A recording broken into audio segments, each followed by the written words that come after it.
This is a Sports Catastrophe production. Hey there, Heather, ho there. It's Jeff Cutastrophe with me to another Sports Catastrophe birthday boy. And of course, you know the drill that normally I don't do a dead person as part of a birthday boy slash girl. But since this is the last death I'm covering for April 11th, I gotta cover him.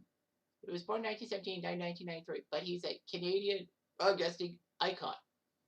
His name is Danny Gallivan, who was born in Sydney, Nova Scotia in the year 1917. And if you're from Nova Scotia, you know 1917 was devastating because that was the Halifax explosion that killed over 2,000 people. But it could have been a whole lot worse if it wasn't for a dispatcher by the name of Vince Coleman, not the baseball player, who saved more than 900 lives. Anywho, Gallivan actually was invited to training camp with the New York Giants baseball team, but an injury to his arm ended lots of major league career. So he went to radio in Antigonish, Nova Scotia, while attending St. FX University. He actually taught high school algebra and Latin following graduation and took a stint in the Army before returning to be a broadcaster. He would work at Dosco, a steel plant, to get through school. By 1946, he went to Halifax to become sports director. And he was the voice of the St. Mary's junior hockey team.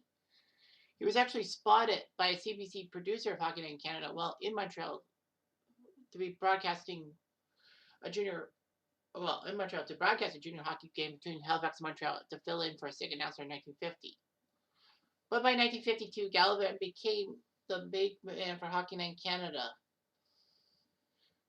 So he spent 32 years with Hockey Night in Canada from 1952 to 1984. He would basically be the Montreal Canadiens broadcaster, play-by-play guy. It was usually Danny Gallivan for Habs games and Bill Hewitt for Leaf games. So Gallivan lasted 32 years, which was amazing. Gallivan would actually do midweek Leaf games during the 81-82 season when Hockey Night in Canada kind of co-produced the Leaf Wednesday games with like CHCH TV and all that. So he would be doing Leaf games too. He even was there when Rick Five scored his 50th goal of the season, becoming the first Leaf to do so. Gallivan did over 1,900 regular season playoff matches, including calling 16 of the Montreal Canadiens 23 or 24 if you count the 1916 Stanley Cup before the NHL time. Like 24 titles, 16 out of 24. 2 out of every 3 have cup victories were made by Gallivan. Well, of course, Gallivan started in 1952 and ended in 84. Gallivan would also be known for having a great color commentator by the name of Dick Irvin Jr. from 1966 to 1984. And then Irvin would become play-by-play guy for the Habs for a while. Mickey Redmond also was part of that group. So it was Gallivan, Irvin, and Redmond doing games in the booth in Montreal.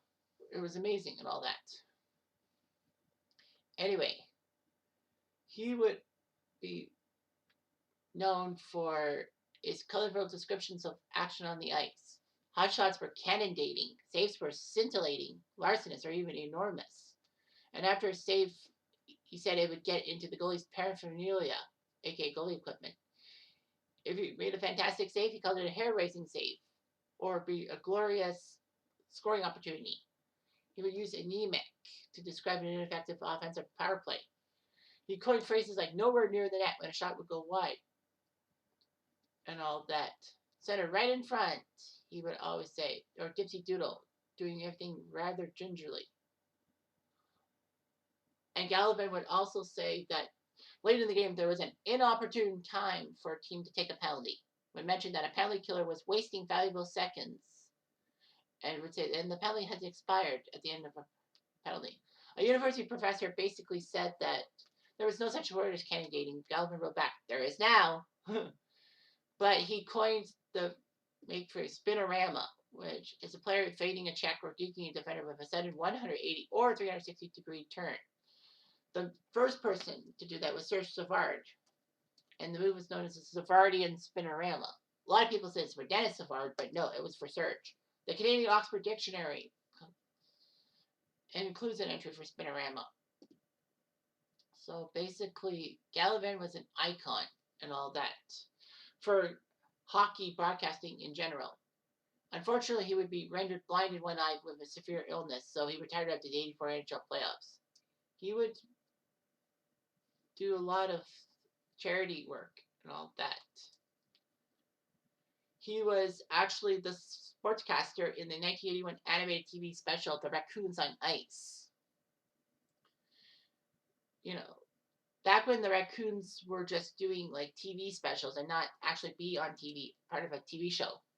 So yeah, the Raccoons, that was famous because, Cyril Cedric, son Cedric would play hockey and would wear Mike Bossy's number 22 Islanders jersey because Bossy was a consultant on that program. And of course, Bossy died last year. So, anyway, yeah.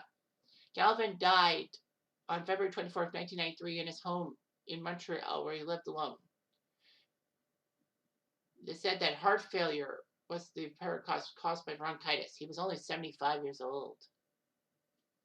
Gallivan was married to Mary until her death in 1981. They had 4 children together. And both Cape Breton University and St. Francis Xavier, or St. FX University, did bursaries in an animal scholarship in his name and all of that. The Danny Gallivan Golf Tournament is on in Atlantic Canada for the fight against cystic fibrosis and all of that. Gary Bettman, in his first month as being commissioner, learned of Gallivan's death and said that I join with hockey fans throughout the world, and particularly the millions in Canada whose lives were touched by Danny Gallivan, in expressing the initial sadness of the loss of a broadcasting icon. It was just amazing what he could do and all of that. It was Danny Gallivan. He was the voice of the Montreal Canadiens for so long. You knew he was a Canadiens icon. I mean, yeah, Canadiens games would be sometimes described by Dick Irvin Jr., play-by-play, or by Jim Houston at times, or even Chris Cuthbert. But the Habs and play-by-play guys were huge. And when the forum closed in '96, René Lecavier, who was the French voice of Hockey Night in Canada, the French equivalent to Danny Gallivan, basically said in English that he wishes that Danny Gallivan was here in person to see the forum closed down and all that, because Gallivan made the forum what it was. So yeah, Danny Gallivan is a fantastic icon for hockey broadcasting and all of that. I always wanted to go into hockey broadcasting, but things got in my way. But still, I think Habs. I think Danny Gallivan. No certain bones about that. Like, he was an icon. Believe it. Anyway, I'm dropped down. I do.